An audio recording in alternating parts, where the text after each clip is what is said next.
Hi, hello, my name is Sam, my pronouns are they, them, and welcome back to my office. So today we are going to be going over my 2024 reading goals. I went over it super briefly in my 2024 reading log, updated reading log scenario, but I felt the need to kind of talk about them a little bit more because there are a lot of conversations going on right now that revolve around reading diversely, how many books someone's reading in a year, there's a lot of judgment going about that, and conversations around consumerism and the concept of fast fashion, that model being integrated into the book community. So I felt the need to kind of talk about these a little bit because my goals kind of all revolve around some of the big topics that are going around right now. I don't know if they're going around on YouTube, but they're definitely going around on Book Talk.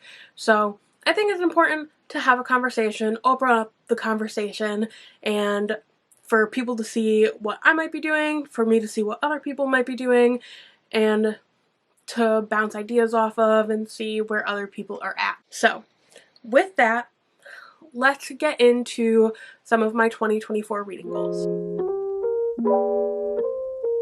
So a lot of my goals for this year kind of revolve around accessibility and organization because those are two things that I have struggled a lot with in the past few years, especially 2023, focusing on being accessible to myself and not pushing myself beyond my physical limits and also some of my mental limits. This does not pertain to content so much as it pertains to my own physical abilities and my own boundaries with myself. So take that with what you will. My Notion setup has already been a major change for me in terms of accessibility and organization. It has made keeping track of my reading so much more accessible for myself. I tried really hard to have aesthetic, physical reading logs for so many years, but I have really bad arthritis and carpal tunnel in my hands and my wrists, and I also have arthritis in my spine. So a lot of the times writing just kind of becomes excruciating, and a lot of the time I kind of need to be flat on my back with a heating pad. So making that shift has kind of changed a lot already, and we're only 11 or 12 days into the year. So I think that was a fantastic change, a very necessary change. As much as I might want that very aesthetic reading journal scenario, just like I used to really want that bullet journal scenario, it's just not happening. It's not gonna happen for me. So my first goal of 2024 is the same goal that I have every single year. This number does not change ever. My goal is to read 100 books this year.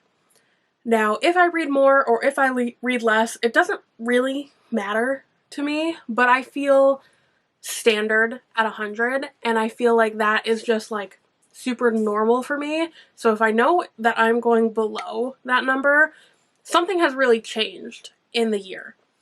Whether it's good or bad, I mean, that doesn't really matter, but I just kind of keep this goal at 100 because it works for me. You know, if you're someone who maybe your standard is reading 20 books a year, that's fantastic. Do your thing. If your standard is reading 200 books a year, that's fantastic. That's your standard. Use your standard number to reevaluate where you've been in life for the past year. That's what I use that number for. Not really the numerical need to read that many books. It's just an evaluation tool. Now, my second goal for 2024 is to do my 24 backlog of 2024. I did this last year. I did my 23 backlog of 2023, and I thought it was a success. I did not complete it, but honestly, a good chunk of the books that I read for that challenge, I ended up I'm getting rid of them because I don't want them. They're not something that I prioritize anymore. My reading taste has changed so significantly since I started my book collection when I was maybe 15 years old. So obviously some changes need to be made, and there were books that I had that needed to go. So what the 24 backlog of 2024 is 24 books that I have had on my bookshelves for quite a long time.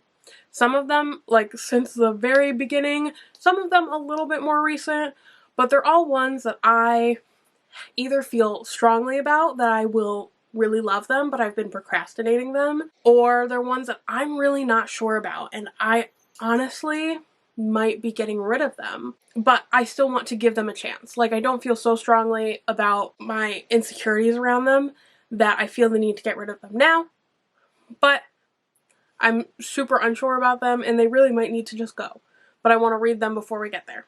So we have Girls of Paper and Fire by Natasha Nagin, The Library of Fate by Diti Korana, Queen of the Conquered by Kaysen Callender, The Knife of Never Letting Go by Patrick Ness, Six of Crows by Leigh Bardugo. Yes, I am super behind. I've been meaning to get to it for years. I'm procrastinating it because I feel like I'm going to love it, and I'm afraid. Ice Like Fire by Sarah Rosh, History Is All You Left Me by Adam Silvera, Release by Patrick Ness, King of Scars by Leigh Bardugo. Yes, again, procrastination. I'm doing my best. Fairy Wars by Irby Brennan. This one, super old. Like, I might have been like 13 old. A Study in Charlotte by Brittany Cavallero. Holding Up the Universe by Jennifer Niven. Again, super old. Jennifer Niven was someone that I was into when I was like 16 years old. Maybe younger, maybe closer to 15. The Astonishing Color of After by Emily R.X. Pan.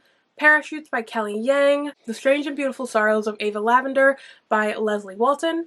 Me Being Me is Exactly as Insane as You Being You by Todd Hasek Lowy. This book I picked up on a whim when I was in high school, and I still have not picked it up. Like, I just felt called to it at that point, and I've been too afraid to read it ever since.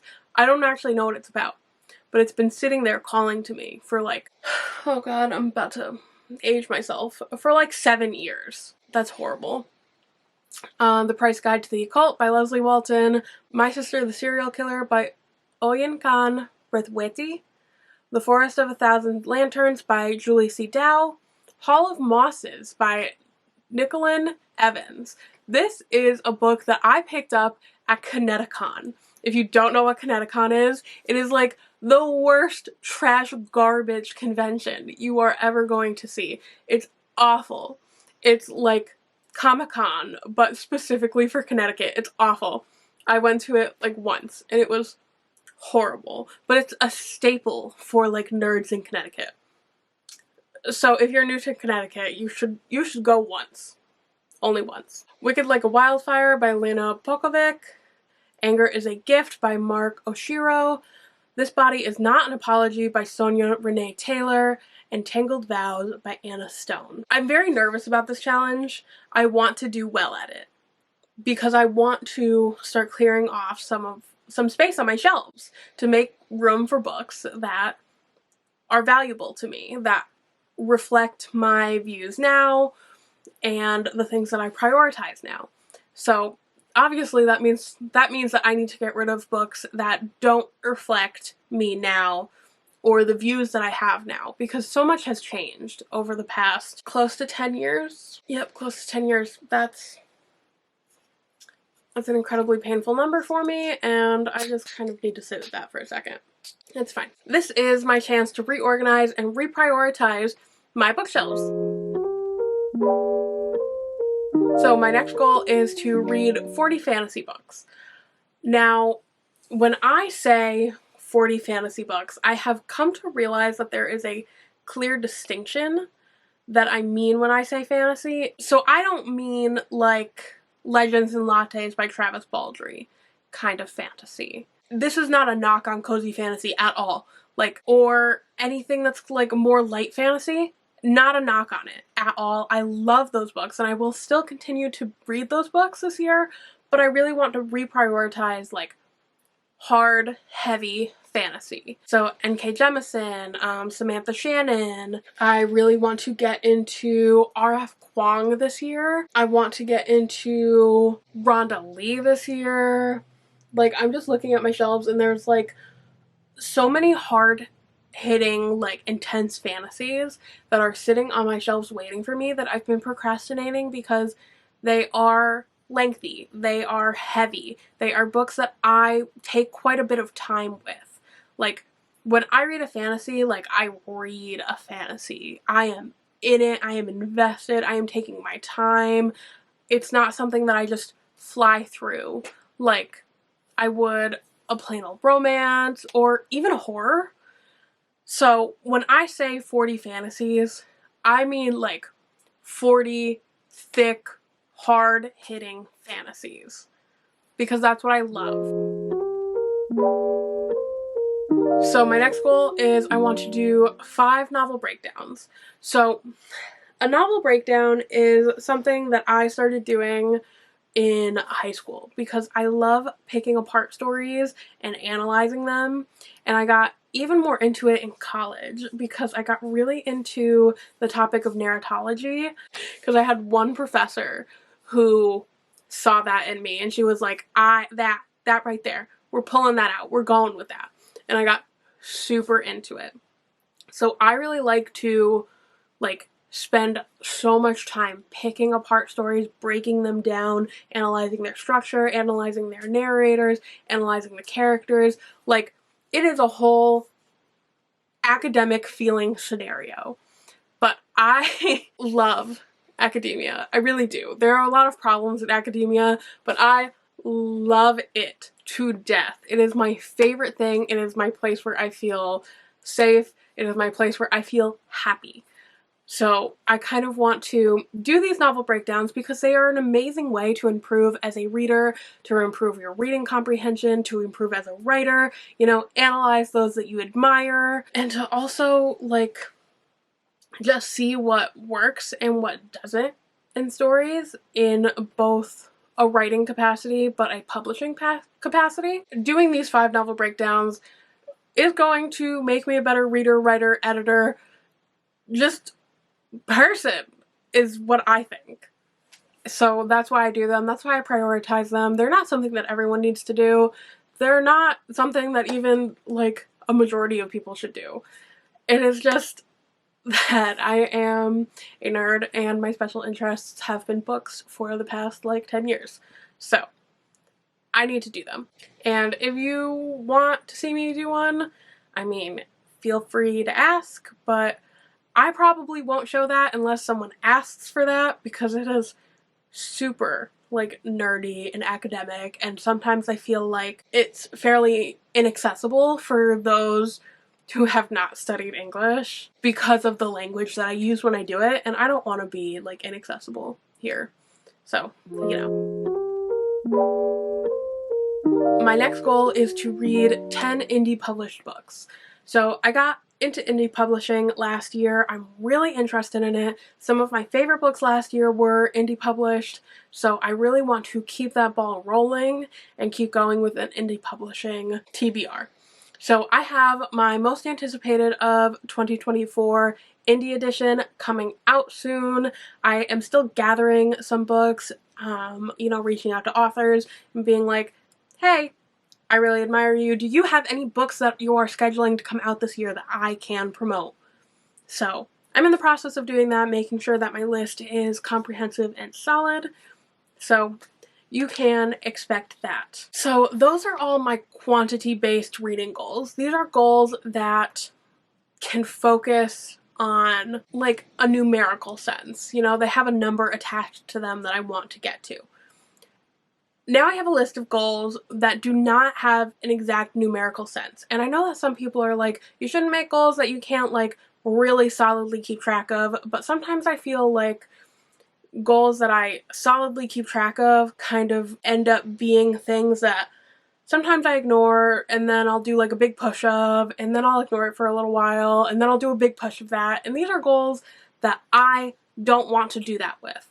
These are goals that I want to stay consistent with, not have to think about a number to them, just think about them in general throughout the year.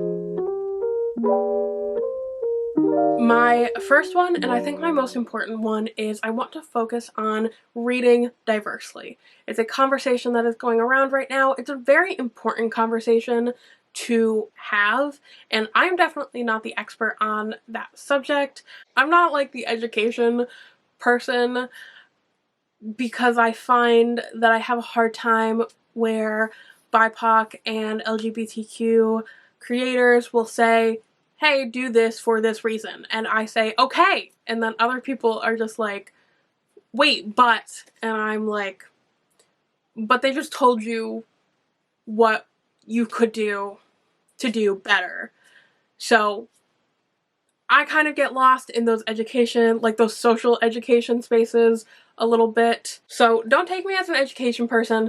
I'm not. I will never be a social education person because I am horrible at it. And I am an ineffective communicator. That's why I have my partner. She does that for me because she has brain cells when it comes to talking to people and I do not. But here's my blanket statement. I want to continue to read diversely. I feel like I did a pretty okay job reading diversely last year. I definitely could have done better. And I say I could have done better, especially because I read so many books last year that I didn't actually want to be reading. But I read throughout my work day. I listen to audiobooks all day at work. So 40 plus hours a week, I am listening to audiobooks. And when I don't plan what audiobooks are up next, I just pick up things that I don't really want to be picking up. And those things are almost always like not diverse because it's so much easier to find like non-diverse, non-BIPOC, and non-queer books being promoted on platforms like Hoopla, like Libby, even Spotify, which I have problems with the Spotify audiobook scenario, but whatever. I find that non-diverse books are the ones that are most often being pushed forward. Most often the ones that are available for you to just grab on a whim. Which is not something that I want to do anymore. I want to plan out my reading more effectively because when I plan out my reading, I end up picking up diverse reads. And when I pick up diverse reads, I end up liking them more. Because they are books that I thought about, that I saw, that I looked into, that I was interested in. Instead of just picking up whatever some weird algorithm is like pushing out to me and being like, hey, you might like this. And I'm like, you were wrong. You were so incredibly wrong. How could you be that wrong? I'm talking to you, Ice Planet Barbarians. I am talking to you. So I really want to read more diversely. And when I say diversely, I mean books in different countries, books from different nationalities, queer books, books from like just general BIPOC creators, all of it all together. I think it's so important to diversify your reading, to take in different perspectives, and it makes you a more well-rounded and understanding human when you step outside of your own bubble. And the arguments that are going around that you can't relate to those people, I don't understand that. Because I don't have to be from the same place or be like the same kind of person to be able to connect to someone or connect to a character on an emotional relationship kind of level. There are ways to connect with characters all the time in so many different ways, and it is such a valuable connection to be able to sit there and feel like you're like wrapped in a warm blanket with a character and just being like, oh, I see you, and I feel like you 2D, like not real character, you see me. So is that a little bit crazy? Yes, but the point is, reading diversely is an enriching and beautiful thing to do, and everyone should be doing it. We should all be doing our best. We can always do better. My main thing this year is I really need to like up my Latina author list. I really need to work on that. I am not doing well enough with that. And I realized that when I could only pick out like Sylvia Moreno Garcia. I was like, oh, that's not enough. that needs to change. So I really need to work on that this year. And also my Indigenous reads, because I just did like a whole big chunk of Indigenous reads and I loved them all.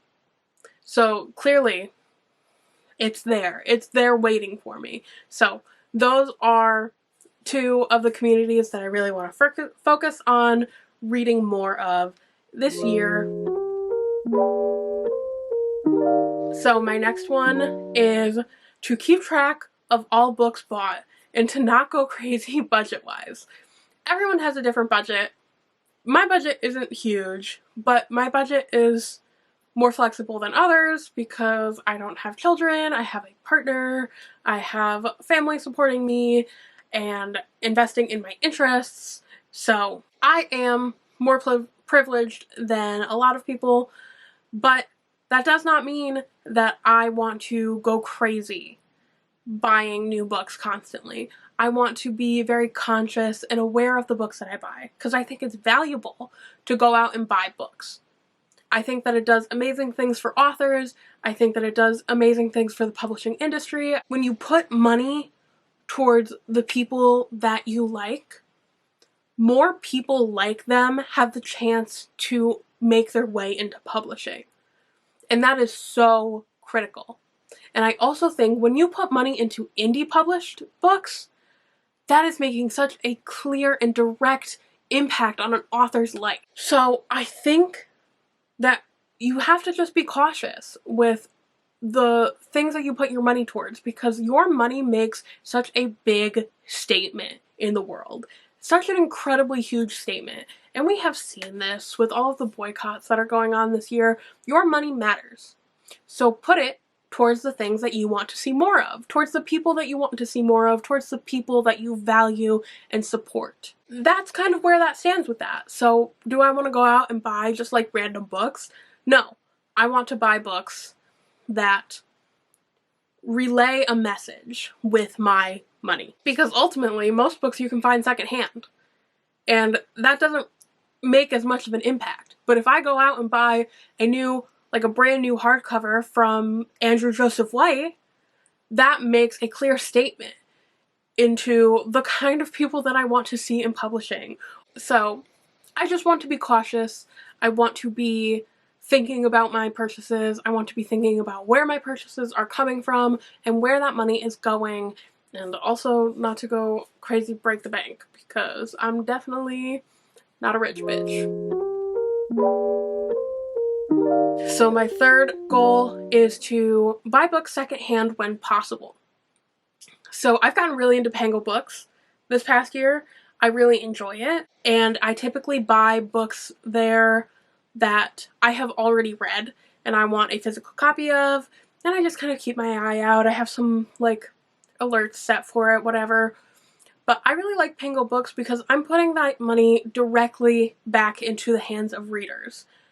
I also like buying secondhand when I go home back to Connecticut because the Book Barn in Niantic is my favorite place in the world. They've been open since the 80s. The owner is so kind. I have interviewed him before. He is fantastic. And it's just such a valuable place for the community. So putting money into the hands of readers, into the hands of local bookstore owners is so important to me. So it's something that I want to continue doing, and it also saves me money, and it's also great for the planet. So, win-win-win all around. Finally, I want to consistently refer back to my most anticipated of 2024 list. And I made a little calendar for it so I could see when things came out and all of that fun jazz, because that is something that I did horribly in 2023. I did not go back and look upon my most anticipated of 2023 list. And ultimately, I missed out. I missed so many books. I forgot so many books were releasing. I just forgot everything. My brain cells just went out the window. And I don't want to do that again this year. I want to refer back to them. I want to look at the books that I was most excited for and to see if I'm still excited for them, what authors are doing new things, all of that fun stuff. Because I feel like the things that I am interested in are not the things that get consistently pushed on like Book Talk. So I don't remember that they're coming out because other people aren't really talking about them because they're not super mainstream and they're not just showing up like on my For You page or anything like that. Or even on my friends list. And I'm just like, I wanted to read this and I forgot that it existed. So I want to prevent that this year. I want to be more conscious of the books that are being released. And that also kind of goes into the being conscious of the books that I'm buying scenario, because most of these books are books that I will buy, because most of these books are not books that any of my libraries will acquire. I want to add like a final little note. I want to continue with the S&P boycott, which is the St. Martin's Press boycott. So they still have not put out any statement regarding their racist employees' social media presence, which is a statement all in itself. And now BIPOC creators on TikTok are being stalked by S&P boycott like haters. I don't know what you want to call them, but they're like literally stalking BIPOC creators. So things are getting scary. S&P is still not putting out any statements.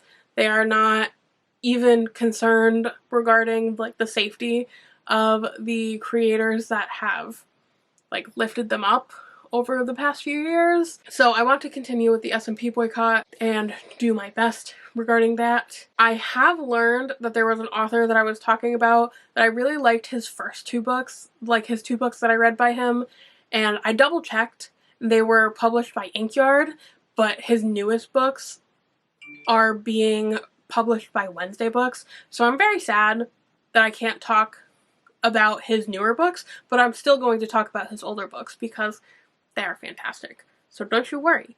I'm still going to talk about him because I think he's a very valuable author. And I could talk about his first two books. So, but if you didn't know, S&P is a marketing boycott. A lot of people are choosing to do like a consumer boycott at this point just because your money talks, and your money definitely does talk.